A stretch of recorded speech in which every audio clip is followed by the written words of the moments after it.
America Iran deal के बाद भी भीषण हमले लेबनान में लगातार जारी हैं। दक्षिण लेबनान में इजराइल की एयर स्ट्राइक हुई है। तस्वीरें आप देखिए, लेबनान के अल फौका में फाइटर जेट से बमबारी की गई है। साउथ लेबनान में आईडीएफ के हमलों से भीषण तबाही की खबर है, यानी इजराइल रुकने का नाम नहीं ले रहा है।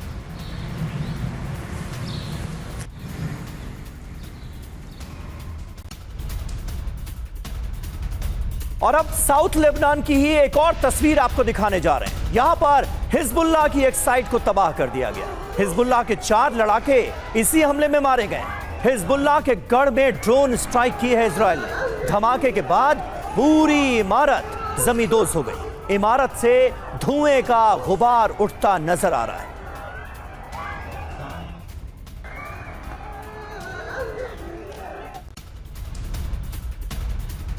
और वहीं लेबनान के मायफादौन में 24 घंटे में 3 बार हमले हुए। पहले आईडीएफ की बमबारी से एक गाड़ी ध्वस्त हो गई।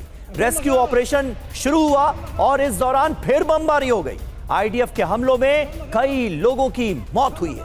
आईडीएफ के हमलों से मायफादौन में कोहराम मचा हुआ है। भारी संख्या में आम लोगों की भी जानें जा रही हैं। आम लोग मारे जा रहे हैं। डोनाल्ड ट्रंप इसे लेकर नाराज नजर आ रहे हैं। नेतन्याहू को ताकीद की गई है, बताया गया है कि ऐसा नहीं करना है, लेकिन उसके बावजूद भी इजराइल के हमले लेबनान में रुक नहीं रहे। और इजरायली डिफेंस फोर्सेस की बमबारी के बाद हर तरफ तबाही ही तबाही नजर आ रही है। लेबनान में मायफादौन में हमले के बाद चारों तरफ मलबा बिखरा नजर आया। ये देखिए, रिहायशी इलाके में कई घरों को तबाह कर दिया है इजरायली डिफेंस फोर्सेस ने। पूरे इलाके में इस वक्त दहशत का माहौल है। एक बड़ा इलाका तबाह हो गया है, बर्बाद हो गया है ताजा हमलों में। और दक्षिण लेबनान में बमबारी का एक और वीडियो अब आपको दिखाने जा रहे हैं। ये देखिए, हिजबुल्लाह के ठिकानों पर आईडीएफ का एक्शन। हिजबुल्लाह से जुड़ी इमारत को तबाह करने का दावा आईडीएफ ने किया है। भीषण विस्फोट से ये बिल्डिंग ध्वस्त हो गई। बंकर बस्टर बॉम्ब का इस्तेमाल किया गया है और इस बॉम्ब के इस्तेमाल से ये पूरी इमारत चंद सेकंड्स में जमींदोज हो गई, मलबे में तब्दील हो गई।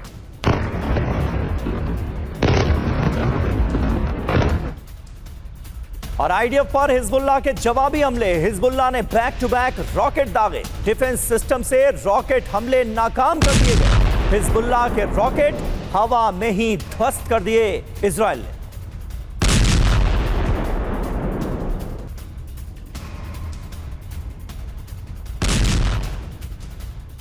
तो दक्षिण लेबनान में आईडीएफ का ग्राउंड ऑपरेशन भी चल रहा है। जी हां, ग्राउंड ऑपरेशन भी इजराइल ने रोका नहीं। आईडीएफ की मरकावा बैटल टैंक से गोलीबारी की ये तस्वीरें आप देखिए। मायफादौन शहर पर कैसे की गई गोलीबारी,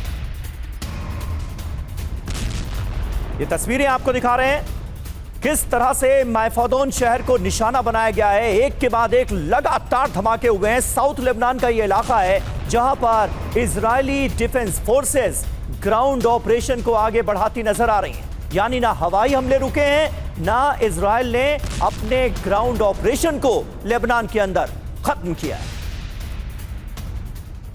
तो दक्षिण लेबनान में आईडीएफ के हमले लगातार जारी हैं। आईडीएफ की गोलीबारी ट्रंप के समझौते की धज्जियां उड़ा रही हैं।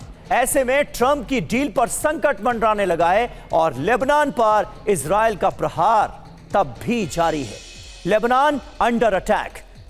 एक एक करके तमाम खबरें अब आपके सामने। 24 घंटे में आईडीएफ की 3 बार स्ट्राइक हुई है। 3 बार हिजबुल्लाह के 9 ठिकानों पर बमबारी की है इजराइल ने।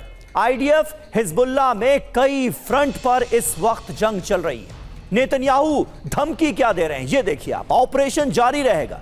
ईरान ने चेतावनी दी है कि एमओयू तोड़ा तो जवाब देंगे, यानी ईरान इजराइल को जवाब देगा। डोनाल्ड ट्रंप भी भड़के हुए हैं इजराइल के ऊपर ही। डील टूटी तो नेतन्याहू इसके जिम्मेदार होंगे, ये सीधे सीधे डोनाल्ड ट्रंप ने कह दिया है, बता दिया है। बहुत नाराज नजर आ रहे हैं इस वक्त डोनाल्ड ट्रंप। मनीष झा हमारे साथ इस वक्त जुड़ चुके हैं। मनीष, होता क्या देख रहे हैं आप? एक तरफ डील टूटने के आसार नजर आ रहे हैं, आशंका नजर आ रही है, और डोनाल्ड ट्रंप ने साफ कह दिया है कि अगर डील टूटती है तो आपकी जिम्मेदार बेंजामिन नेतन्याहू होंगे।